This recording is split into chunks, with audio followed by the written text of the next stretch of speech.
And now, the True Crime Page podcast, featuring Scott Williams Collins.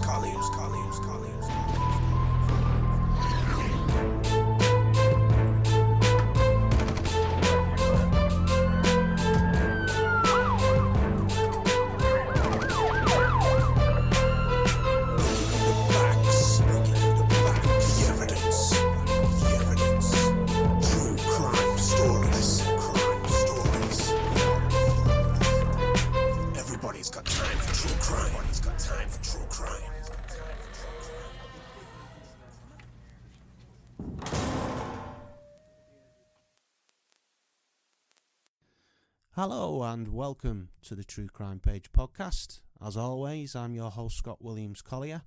Today, guys, we're going to do a feature show on the East Lancs Ripper. Now, if you follow the show, you'll know that I've spoken quite a lot about this case recently.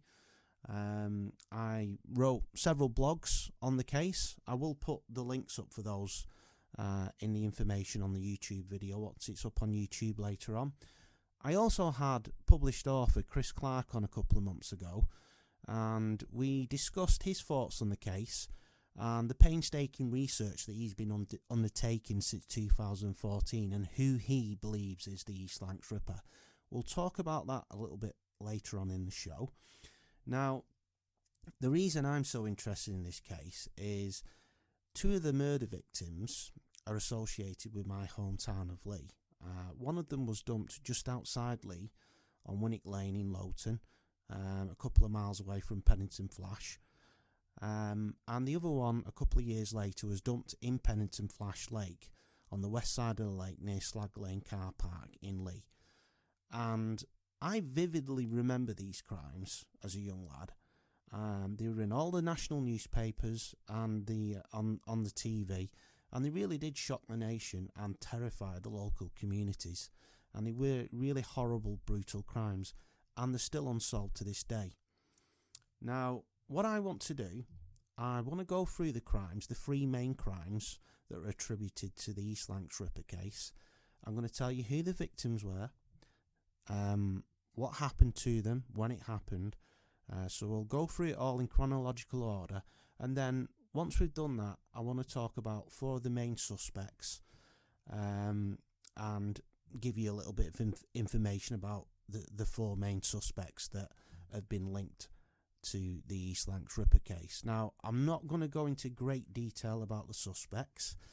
The reason being, that's four shows worth of material right there, and if I tried to fit all that into one show, I would literally be talking for hours, and I don't want to do that.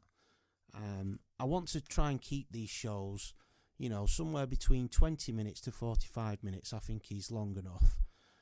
So I'm going to give you a little bit of information about the four main suspects.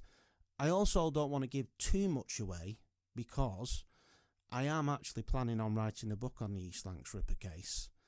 I mean, it's one of those cases, I think it's one of the reasons why I'm so fascinated in true crime, and in particular why I'm so fascinated by unsolved crimes. I mean, these murders were really brutal murders, and they're like a dark cloud over the town of Leigh, and I would really, really like to see them solved.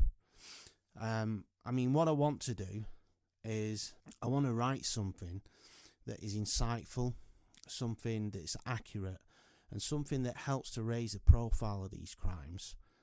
So it's going to be a slow process, but I'm currently doing a lot of research to write a book on the East Lancs Ripper case. Now, the nightmare of the East Lancs Ripper case all started back in 1988, and that started with the disappearance and the brutal murder of 31-year-old working girl Linda Donaldson. Now, Linda Donaldson lived in the Toxteth area of Liverpool, and she plied her trade on Canning Street.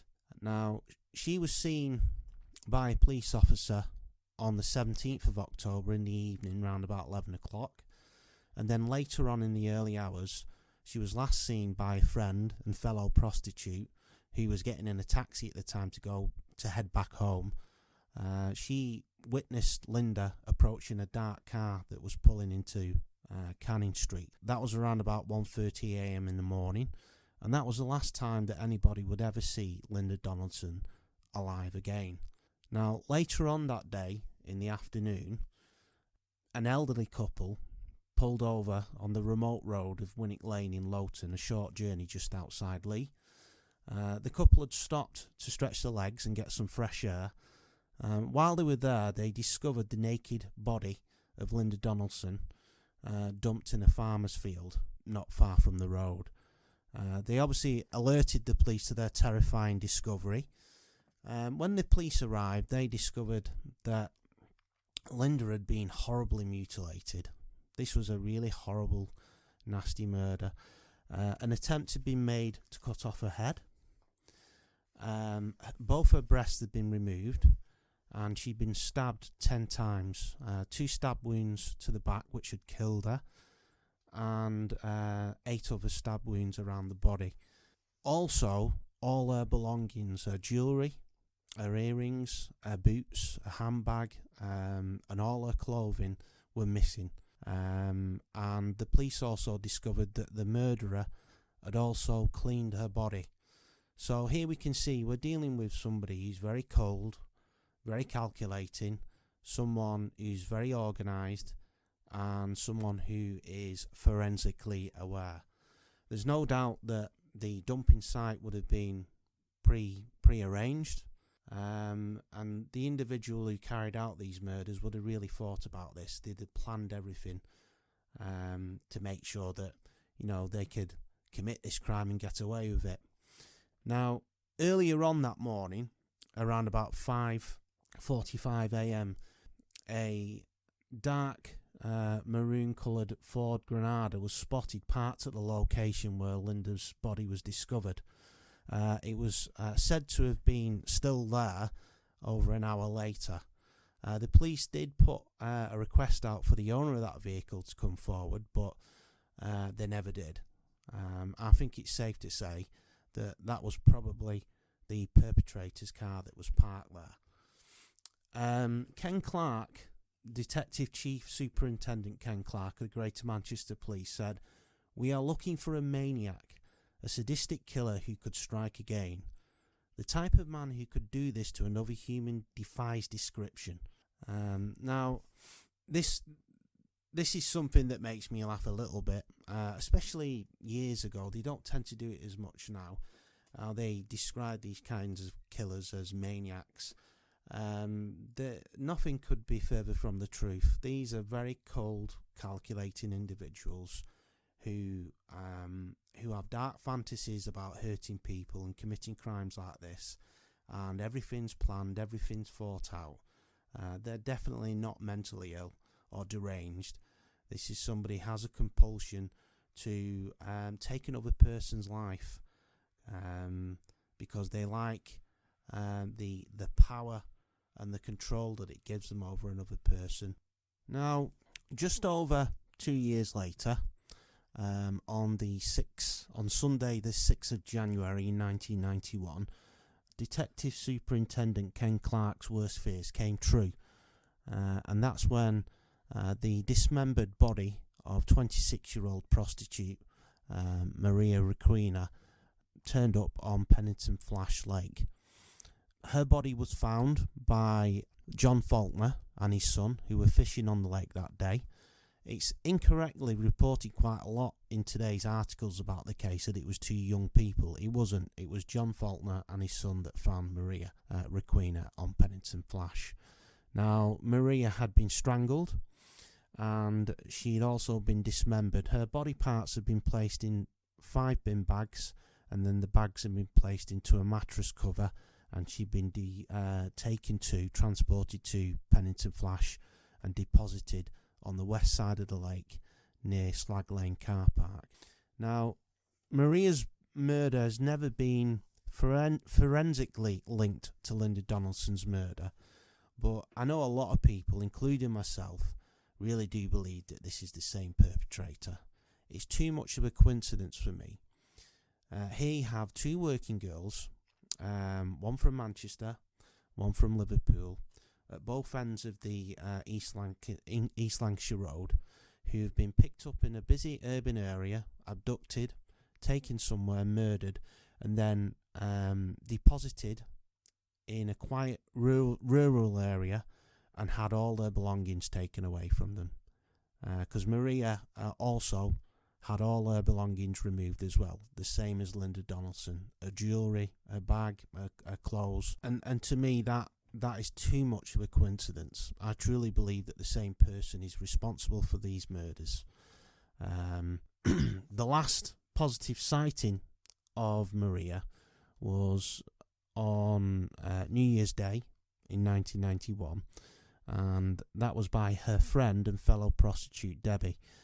Debbie said that she was getting into a punter's car at the time at around 10:15 p.m, and she said "see you later" to Maria and watched her walking away towards Canal Street in Manchester, and that was the last time that Debbie saw Maria alive again. Interestingly as well, both Linda Donaldson and Maria Requena both appeared on TV programmes which were aired on TV about the dangers of prostitution. I think that's probably just coincidental. It's very ironic that both girls were on TV talking about the dangers of prostitution, and then unfortunately they went on to tragically lose their young lives. Now, there was another murder later on that year in 1991, on the 24th of August, and that was the brutal murder of single mum Veronica Anderson from Widnes. She was left with a cut throat at the old tannery works in Warrington, and that really is a mysterious murder, but I don't believe that it was linked to the East Lancs Ripper case. I'm going to cover Vera Anderson's murder in a separate podcast. I know back in the 90s there were quite a few brutal murders that happened, and the police wanted to investigate to see if there was any possible link between Vera's murder and some of the East Lancs Ripper murder victims. But I believe that Vera Anderson's murder was more of a domestic issue. I don't think it was done by the East Lancs Ripper, so I'm not going to go into the Vera Anderson murder in this show today. I'm going to cover that in a separate podcast. Now, the other murder, the third one, which I believe is definitely part of the East Lancs Ripper case, was that murder of 23-year-old prostitute Julie Finlay. Now, Julie Finlay was last seen alive at about 10:30 p.m. On Friday, August the 5th, 1994, near the rear of the Royal Liverpool Hospital on Pembroke Street. Now, that's basically less than a mile away from the area where Linda Donaldson was abducted. Julie was last seen there around about 10:30, talking to an unknown white male of average build and height, and said to be in his 20s to 30s. The day after, Julie's naked body was found dumped in a carrot field by a cyclist near the Rainford bypass, about 4.4 miles away from the East Lancs Road. She'd been strangled, and all her clothing and her personal belongings were missing. Not long after Julie's murder, someone claiming to be Julie's friend rang the police, and she basically told them that Julie told her that she was going to meet a taxi driver from Prescott. Tina promised the police that she would call back to speak to them, but she never did, unfortunately. Another interesting piece of information: about 10 months after Julie Finlay's murder, there was another witness that came forward. A motorist rang the police to tell them about a story of a hitchhiker he'd picked up recently, and the hitchhiker apparently told him a very disturbing story, so much so that it prompted him to call the police to give evidence. Apparently, at around 10:30 a.m. on Friday the 21st of July, a motorist driving past the East Lancs Road in Rainford bypass picked up a hitchhiker. As they were approaching the scene where Julie's body was found, he apparently became very agitated, so much so that the driver became very concerned for his mental well-being. he asked the hitchhiker if he was okay and what was wrong, and the hitchhiker proceeded to tell him a very disturbing story. About 10 months before, apparently he was having issues with his motorcycle, and he pulled into the lay-by in the evening to fix his motorcycle, and he heard screams and bangs coming from a white van that was parked nearby. When he went across to investigate and he opened the doors to the van, there he saw a young naked girl, and apparently she was screaming, "Help me, please, help me, for God's sake, help me."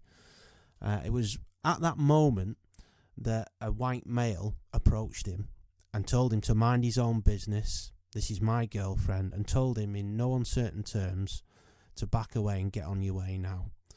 And surprisingly and shockingly, that's exactly what he did.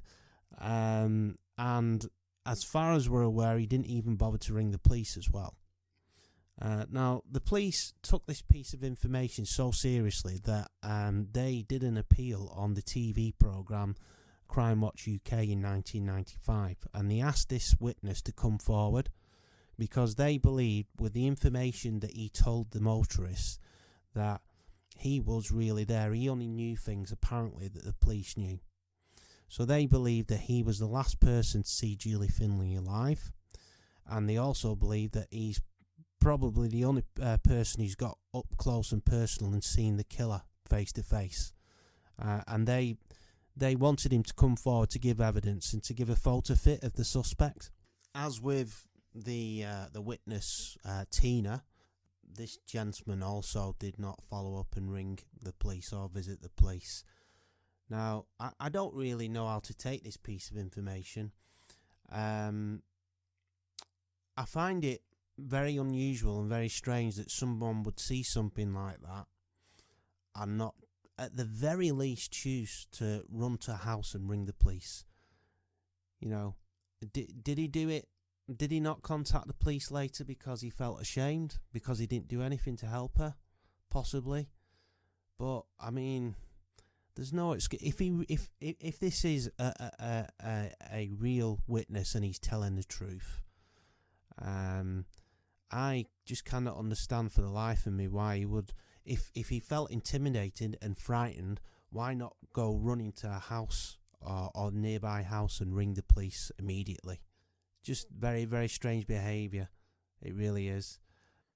The hitchhiker was described as being in his mid-20s, clean cut with short blonde hair in a crew cut. The driver also mentioned to the police that he believed that the man was local due to his accent. He had a St. Helens accent, and the hitchhiker did tell the man that he was visiting his grandfather, who lived in Ainsdale in Southport. Obviously, like I've already said, the police urged this man to come forward, and as far as we know, to this day, he's still not come forward. What I also forgot to mention as well, on the night of Julie's murder, there was a witness that saw someone fitting her description not far away from where her body was found at the Wheatsheaf pub around 12:30 a.m. She was seen arguing with a white male who was trying to pull her into the white van. I think that's also a very valuable piece of information. We'll discuss that a little bit further in a moment. What I'd like to do now, obviously there would have been lots of people over the years who've been questioned about these murders. A lot of them, you know, the police don't tell us everything. Obviously they can't for legal reasons. Not all everybody who's been questioned about these murders are known to the public, but there are 4 main suspects that most of us are aware of. So I'm just going to go through them very quickly now. The first one is Duncan Munro McLucky. Now, there's not a great deal known about Duncan McLucky.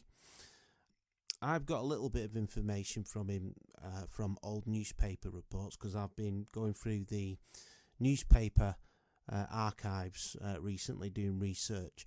I've also done a Freedom of Information request to Greater Manchester Police to request some information about his arrest and to see if they've got an arrest photo as well, because I just can't find a picture of him anywhere on the internet. There really is not much known about him, so I'm really researching him at the moment. What I do know about him is in 1989 he killed a prostitute called Sylvia Harding in Manchester. He strangled her and then he stabbed her 7 times in the heart with a meat skewer. The police caught him, arrested him fleeing the scene. They found the body in the car, and they also found a kill kit in the car as well. Obviously, bearing that in mind, the police spoke to and interviewed McLuckie about the Linda Donaldson murder, but he was never charged.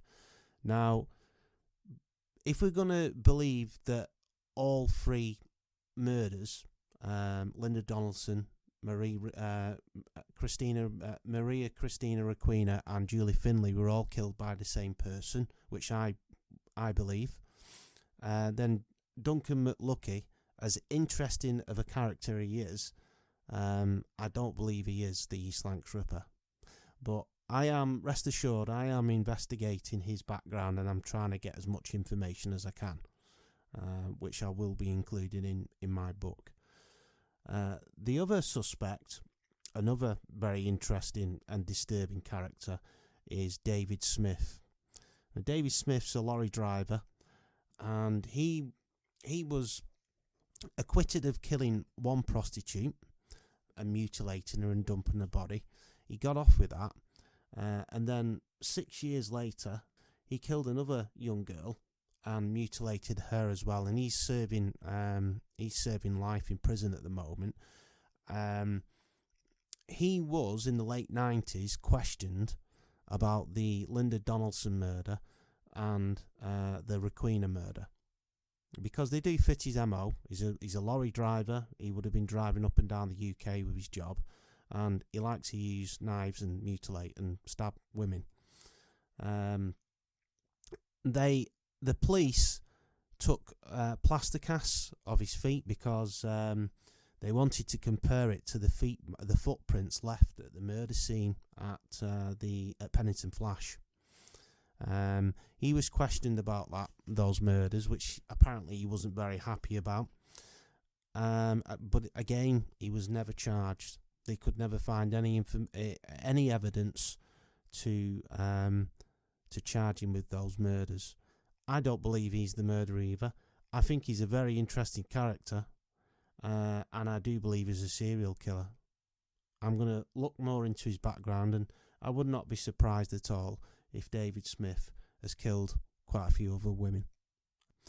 The next suspect is, out of the 2 that I've mentioned so far, the next suspect is certainly a very interesting character, and I believe that this guy is a prolific serial killer, and that is Alan Kite. Now, Alan Kite was a truck driver, and he also, when he weren't truck driving, he was working as an independent mechanic. He would offer services to tune up people's cars, and what he would do once he had a customer's car, he would clock up hundreds of miles on their car, driving all over the place. One of his methods of operation was he would book into a guest house. He'd be shown his room, and then moments after being shown his room, he would leave, and he would just go drive for miles and miles to truck stops, motorway services, different cities and towns, basically looking and trawling the place, looking for victims. He claimed his first known victim, 20-year-old Rowley Regis prostitute called Samuel Powell, in December 1993, abducting her from Balsall Heath, Birmingham, and dumping her body in Leicestershire. Kite committed his second murder, second known murder that is, in March 1994, when he picked up 30-year-old prostitute Tracy Turner from Hilton Park Services on the M6 motorway near Wolverhampton and abandoned her body near the M1 motorway at Lutterworth. Now, Like I said, I'm not going to go into great detail about these guys. There's loads of interesting information that I can tell you about Alan Kite, but like I said, that's another show. I'm convinced that Alan Kite has killed many, many more women than the 2 that he's currently serving in prison, but he's serving a life sentence for in prison. I think he's a very dangerous man, and I think he's killed a lot of women, a lot more than 2 anyway. But I'm just not convinced or sure that he is the East Lancs Ripper. Now, finally, the 4th suspect is none other than Christopher Halliwell. Now, if you remember at the beginning of the podcast, I mentioned author Chris Clark, who was on my show a couple of months ago. And in that show, Chris discussed the research that he's been undertaking. And he was the first person who threw Christopher Halliwell's name into the hat. He contacted police and suggested that Christopher Halliwell should be investigated as a suspect in the East Lancs Ripper case. And I must admit, the more and more I learn about Christopher Halliwell, the more I think that he is the East Lancs Ripper. He's the most viable suspect that we've had to date. It came out last year that Christopher Halliwell lived in Orton, which is just outside Liverpool. He would live there during the week, Monday to Friday, and he worked as a window fitter in North Wales. When he'd finished work, he would go back to his family at the weekends. Interestingly as well, those 2 witnesses that came forward to give that information, and the police have spoken to them now, which is fantastic news, by the way, they also confirmed that Christopher Halliwell drove a white D-Reg Ford Transit van, the same kind of van that was seen at the dumping site, the deposition site where Julie Finlay's body was found at the Rainford bypass. Also, Orton is about 4 miles drive away from the site where Julie's body was dumped. And for me, there's just too much coincidence there for me. He fits the description of the man seen with Julie. Same age range, same average height, average build, a white male in his 20s to 30s. Christopher Halliwell would have been 30 when Julie Finlay was murdered. And we can actually tie him to the area. He lived up here during the week. So I know, no doubt that he was familiar with the East Lancashire Road. I'm pretty certain he would have, if he was a keen fisherman, he would know the Leeds-Liverpool Canal, which was nearby. It's close to the abduction sites where Julie Finlay and Linda Donaldson were abducted in Liverpool. I'm pretty certain he would probably know about Pennington Flash, which is a popular fishing place, and it's right next to the Leeds-Liverpool Canal in Leigh. And that was the dumping site, the deposition site where Maria Requena's body was found. And also, Winnick Lane, where Linda Donaldson was dumped, it's quite possible that Christopher Halliwell, when he was going home or coming back from Swindon to go to Orton or vice versa, it's quite possible he used the East Lancashire Road and then went down Winnick Lane to get onto the motorway. So I would think that he would have a good knowledge of the area. And for me, he's the most viable suspect to date. And, it was made public recently that he is now being questioned about the Julie Finlay murder. So I've got to ask myself, if he's going to be questioned about that murder, surely they've got to question him about Maria Requena and Linda Donaldson as well. They all fit his MO. They all had their clothing and belongings removed, and we know that Christopher Halliwell liked to collect clothes. They were working girls. It just fits his MO perfectly, and we can tie him to the area. So I really hope something comes of that investigation, and we can finally draw a close to these cases and find, finally get some justice for these girls.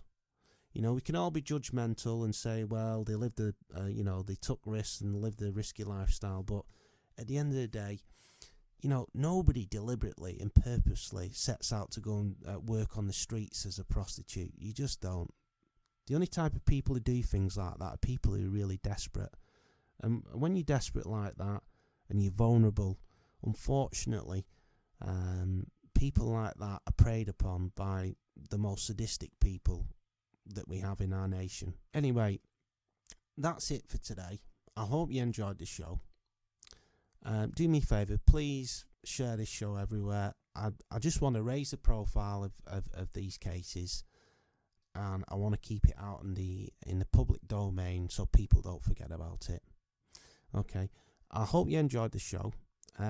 Next show, I'm going to do a podcast show on the mysterious unsolved murder of Vera Anderson. So stay tuned for that one. In the meantime, be good to one another, look after yourselves, and until next time, I'll see you soon.